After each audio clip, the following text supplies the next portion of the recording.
ওকে, so গুটেনবার্গের custom block ডেভেলপমেন্টের এই পর্বে আজকে আমরা আর একটা ব্লক ডেভেলপ করব।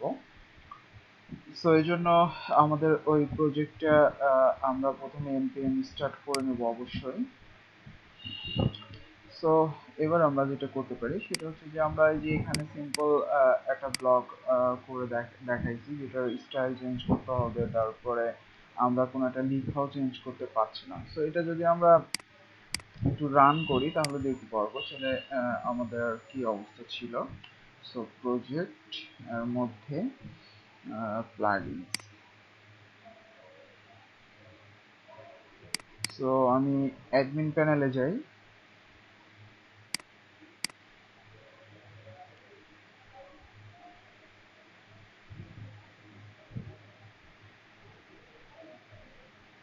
ওকে, সো অ্যাডমিন প্যানেলে যাওয়ার পর আমরা এখানে যখন কোনো একটা পেজের মধ্যে যাই,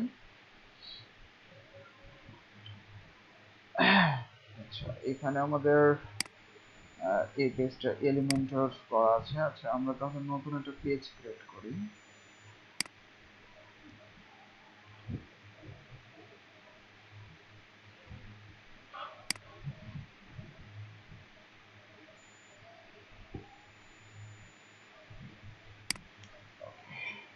ব্লক ব্লক পেজ। সো এবার আমরা যদি এখানে যাই, যে আমাদের কিন্তু এইগুলো আমরা ক্রিয়েট করছিলাম তাই না, নোটিফিকেশন সাপোজ। তো এখানে আমরা কোনো একটা কিছু লিখতেও পাচ্ছি, এবং এটার কিন্তু আমরা ডিজাইন চেঞ্জ করার জন্য আমরা বেশ কিছু ডিজাইন ডিফাইন করছিলাম। তো কিন্তু চেঞ্জ হয়ে যাচ্ছে। তো এরকম আজকে আমরা অ্যালার্ট করতে পারি, তাই না? অ্যালার্ট করতে পারি, তারপরে বাটন করতে পারি। তো আমরা চলেন দেখি। তো অ্যালার্টের জন্য এখানে বুটস্ট্র্যাপের বেশ কিছু অ্যালার্ট এর হচ্ছে যে কাজ করা আছে ক্লাস। কিন্তু যেটা করতে হবে, আমাদের চাইলে বুটস্ট্র্যাপের ফাইলগুলো আমরা লিঙ্ক করাতে পারি প্রজেক্টে, বা চাইলে আমরা এই যে অ্যালার্ট সাকসেস যে ক্লাসটা আছে সেটার যে ডিজাইনটা আমরা এভাবে কপি করে নিয়ে আমরা কাজ করতে পারি। সো আমরা এটা করব, তার আগে আমাদের যেটা করতে হবে, নতুন একটা ফাইলে কাজ করতে হবে। সো নতুন ফাইলে কাজ করার জন্য আমরা যে ব্লকের মধ্যে হ্যালো, নোটিফিকেশন, টেস্ট এগুলা করছিলাম। সো আমরা সাপোজ এখানে আরেকটা আমরা নতুন ফোল্ডার ক্রিয়েট করি, যে সাপোজ অ্যালার্ট। ঠিক আছে, সো অ্যালার্টের মধ্যে আমরা আরেকটা ফাইল বানাই, সাপোজ index.js। ঠিক আছে, আর নোটিফিকেশনের মধ্যে যে style.scss নামের একটা ফাইল বানাইছিলাম। সো আমরা সেম ভাবে একটা সিএসএস এর জন্য একটা ফাইল এভাবে ডিফাইন করতে পারি। সো আমরা এখানে একটা নিউ ফাইল আবার বানাই, সিএসএস। আচ্ছা এখানে একটা নাম দিয়ে আগে .scss। ওকে, ব্যাস। তো দুটো ফাইল আমরা ক্রিয়েট করে ফেলছি। এখন আমাদের যে বেসিক জিনিসগুলো ছিল, যেমন আমরা এই যে প্রথমেই রেজিস্টার ব্লক করব, কারণ হচ্ছে আমাদের এটা নিয়ে কাজ করতে হবে। সো রেজিস্টার ব্লক টাইপ নিয়ে আমরা একটা রেজিস্টার কি করতে পারি, একটা রেজিস্টার করতে পারি একটা ব্লক, তাই না?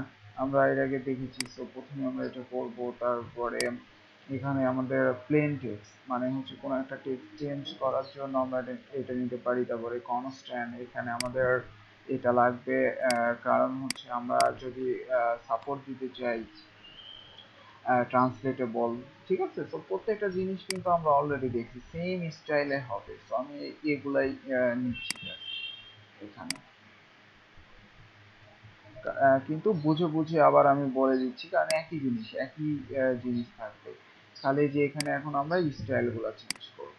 ঠিক আছে, যে এই যে এটাও ইম্পোর্ট করে নিলাম, আমাদের যে স্টাইলের ফাইলটা সেটাও আমরা চাইলে হচ্ছে যে এখানে কিছু ডিজাইন করতে পারি, যেরকম আমাদের এই ফাইলে যে এখানে আমাদের রেড, ব্ল্যাক, ব্লু এগুলো ছিল। সো এখানে আমরা এখন সিএসএস গুলো ইম্পোর্ট করতে পারি। সো এখানে ইম্পোর্ট করে নিলাম। এই জন্য। সো এখানে এখন আমরা কি করতে পারি, তাহলে এখানে আমরা যেটা করব সেটা হচ্ছে যে যে সিএসএস গুলো এখন লিখব। সো আমরা জাস্ট এখানে যাই এবং এখানে দিয়ে দিই যে অ্যালার্ট সাকসেস ডিজাইনটা এরকম হবে। তারপরে আমরা যদি আবার যাই অ্যালার্ট ইনফো যেটা, সেটার ডিজাইনটা এটা হবে, ঠিক আছে। তারপরে অ্যালার্ট ওয়ার্নিং, এটা ডিজাইনটা এরকম হবে।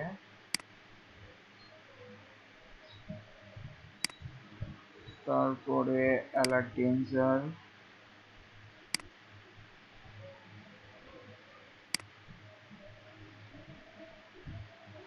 and alert primary.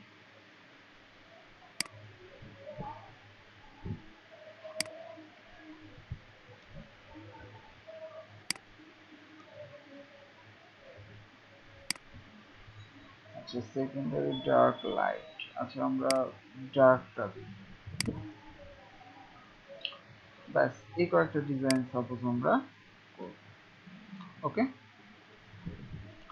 এখন আমরা এখানে যেটা করব সেটা হচ্ছে নেমের জায়গায় আমরা প্রথমে সাপোজ এখন আমাদের সাকসেস দিতে পারি, রাইট?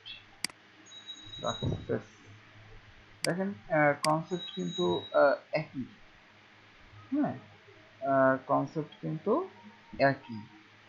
সো নেমের এখানে চাইলে যেটা করতে পারেন যে এখানে আপনারা সাকসেস নাই ক্লাস গোটা দিতে পারেন অ্যালার্ট সাকসেস, কারণ এখানে নেম না দিয়ে এখানে ক্লাস দিয়ে দিতে পারেন, সমস্যা নেই, যে কোনো নাম এখানে সেট করতে পারেন। অ্যালার্ট ইনফো,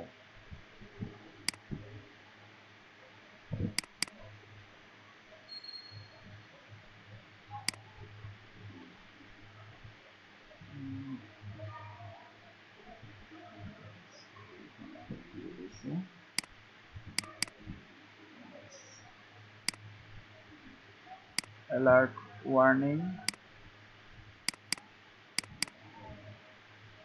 তারপর অ্যালার্ট ডেঞ্জার, ওকে, তারপর অ্যালার্ট প্রাইমারি।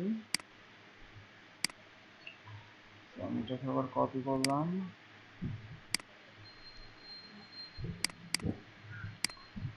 তারপরে আমাদের কি করতে হবে অ্যালার্ট ডার্ক। ওকে, সে চাইলে আরো অনেক স্টাইল থাকতে পারে, জাস্ট বুঝে বুঝে করলেই সমস্যা হবে না, ঠিক আছে। এটা দরকার নেই।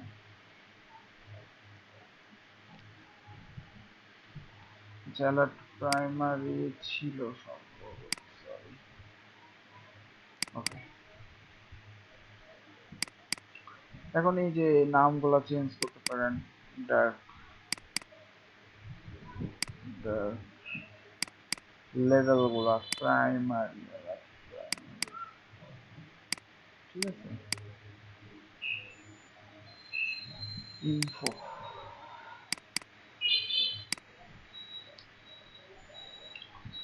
তারপরে ওয়ার্নিং,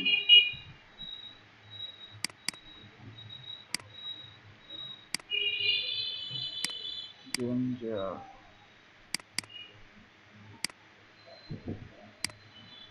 এই লেভেল গুলা কিন্তু আসবে আপনার। তারপরে আমরা এখানে দিতে পারি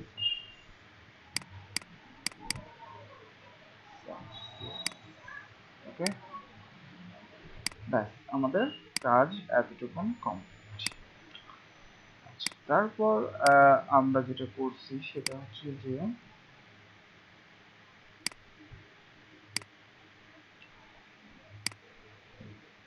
এখানে আমরা একটা ফাংশন বানাইছি যার মাধ্যমে প্যারামিটার নিতে পারি, তাই না? আমরা অলরেডি এটা গত পর্বে দেখেছি যেটা কি কাল দুইটা আমরা এখানে প্যারামিটার নিব, নিয়ে ওটাকে আমরা ফাইন্ড করব এখান থেকে, ঠিক আছে, যে এখান থেকে নেম গুলাকে আমরা কিন্তু ফাইন্ড করতেছি।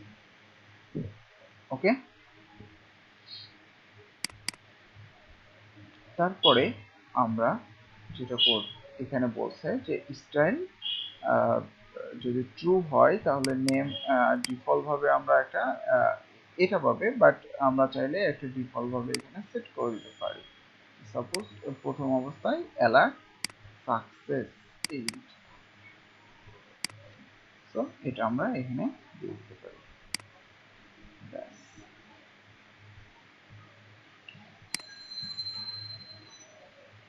তারপর আমাদের এবার রেজিস্টার ব্লক করতে হবে।